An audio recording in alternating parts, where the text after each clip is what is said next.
मला नाहीये. पण आता याच्या पुढे पुराव्याची खरंच गरज आमच्याकडनं ठेवू नका हो. खरंच आमच्याकडनं ठेवू नका.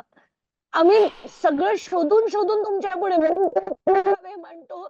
मग आधी म्हणे पुरावे मिळाल्याशिवाय राजीनामा नाही. मग सिद्ध झाल्याशिवाय राजीनामा नाही.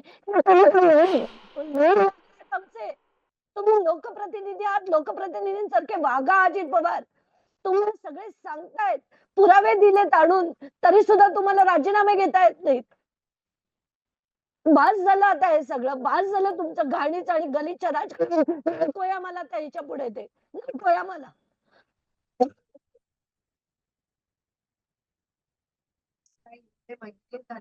सगळे तुमचेच आहेत.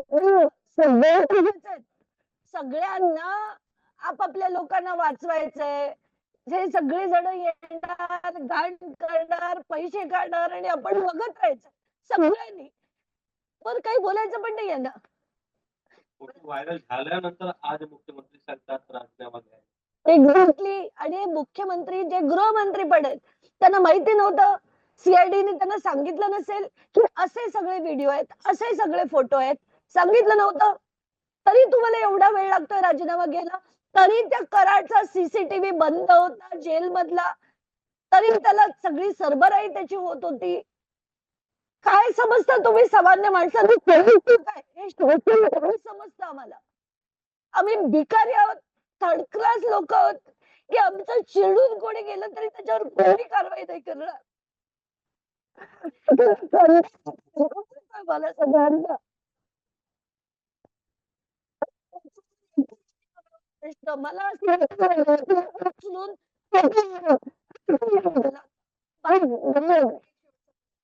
जरी त्यांनी राजीनामा नाही दिला तर अंजली दमानिया यांचा भूमिका काय राहील? मी पूर्ण महाराष्ट्राला आवाहन करेन. यांचं हे जे चाललंय ना सो कॉल्ड अधिवेशन, ते अधिवेशन करण्याच्या पात्रतेचे कोणीही मंत्री नाहीत. उद्या सकाळी जर आज यांचा आता राजीनामा नाही, बडतर्फ केलं गेलं नाही ना, पूर्ण महाराष्ट्राला जे जे लढले, जे जरांगे पाटील अमुक तमुक जे जे लढले आणि जे सामान्य लोक लढले, सगळ्यांना माझा हात जोडून निवेदन आहे. उद्या सकाळी आपण अधिवेशनावर पोचायचं. यांचं अधिवेशन बंद पाडायचं. आपण बंद पाडायचं. बास झालं. ही लोकशाही नाही. लोकशाही लोकांची असते, लोकांसाठी असते. ही लोकशाही म्हणताच येत नाही. ही राजेशाही आहे.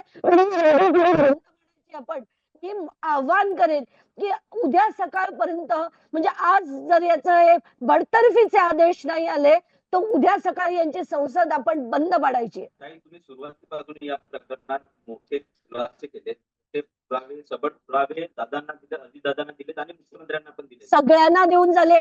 डीजी, एडीजी, सीएम, डीसीएम, लोकायुक्तानं लिहिलं, ईसीआय ला लिहिलं, सीजे न लिहिलं आणि काय करणार? काय करणार? तरी त्यांना काही फरक पडत नाही. घोटाळे काढले, चौकशीचे आदेश नाहीत, काही नाही. कारण सगळ्यांना पैसे खायचे. हा खातोय थोडे, मग ते थोडेच पैसे आहेत, मी थोडे जास्त खाईन. हे जे सगळं चाललंय ना, आता सामान्य माणसांनी करायचं काय? कष्ट करतो आपण. सगळेजण कष्ट करतो. कष्ट करून पैसे मिळवतो. 30% टॅक्स भरतो आणि हा टॅक्स हे सगळे खाऊन टाकतात. उठतो तो खाऊन टाकतो. उठतो तो आपल्याला मारतो, चिरडतो, खून पाडतो. पोलीस स्टेशन मध्ये जातो, पोलीस दखल घेत नाहीत. पोलिसांना पण हफ्ते पाहिजेत, अमुक पाहिजे. हे लोक खंडणी मागणार. लोकांनी बिझनेस करायचे कसे? तिथल्या लोकांचे मला मेसेज आहेत की आमच्याकडनं हफ्ते मागितले जातात, खंडणी मागितली जाते. पोलीस स्टेशन मध्ये गेलं, पोलीस रेकॉर्ड करत नाहीत. आपल्याला ना सिस्टमिक सुधार करण्याची गरज आहे. अख्ख्या सिस्टमला नीट करण्याची गरज आहे. सगळ्यांची डोकी ठिकाणावर आणण्याची गरज आहे. असा देश आपण आपल्या मुलांसाठी ठेवणार का? हा प्रश्न प्रत्येकाने विचारला पाहिजे. प्रत्येकाने शिकायला पाहिजे. घरात नका बसू. काय उखाडणार आहे ती माणसं? काल ते धनंजय मुंडे म्हणतायत की माझ्या विरुद्ध जे जे बोलते त्यांना मी नीट धडा शिकवेन. शिकवा. मी तुम्हाला ओपन चॅलेंज देते. मला जो धडा शिकवायचा शिकवा. जो जे करायचंय करा. किती मत बघू आपण. सगळ्यांविरुद्ध लढण्याची ताकद ठेवते मी. ताकद ठेवते. तुम्ही सबळ पुरावे दिले होते मुख्यमंत्र्यांनी आणि उपमुख्यमंत्र्यांनी तुम्हाला आश्वासित केलं होतं की मुख्यमंत्र्यांसोबत भेटून या प्रकरणात जो पण अजूनही टोलवाटोलवीच पाहायला मिळते. ती टोलवाटोलवीच करणार ना, त्यांच्याकडनं अपेक्षाच का ठेवायची? काय अपेक्षा ठेवायची की ते धनंजय देशमुखला न्याय देतील? काय अपेक्षा ठेवायची की जण गेले होते सीएम ना भेटायला, खरं सीएमनी त्यांच्या घरी जायला हवं होतं, त्यांच्या घरी जाऊन ते घ्यायला पाहिजे होतं, पण नाही गेले कोणी. ते नाही गेले. का नाही गेले? आणि त्यांना आश्वासन किती दिल्यानंतर तरी दिलं होतं की आम्ही त्या मुलांची तुम्हाला न्याय देऊ. असा न्याय 3-3 महिने लागतात तुम्हाला. आणि हे सगळं तुम्हाला सगळ्यांना माहिती होतं. दसनी प्रत्येक त्यांच्या मीटिंगमध्ये हे सगळं जेव्हा मांडलं होतं, कारण त्यांनी ते व्हिडिओज कदाचित बघितलेले होते. तर हे व्हिडिओ कुठल्यातरी एका ग्रुपवर टाकलेले होते. आणि तरी यांना डायलॉग सुचतात. त्यांच्या पब्लिक मीटिंगमध्ये हा माणूस डायलॉग्स मारतो आणि एवढं माहिती असून त्या थर्ड क्लास परत धनंजय मुंडेंना भेटायला जातो. 2-2 वेळा. हे राजकारण. बास यार, बास आता. काय बोलवणार? काय बोलूया?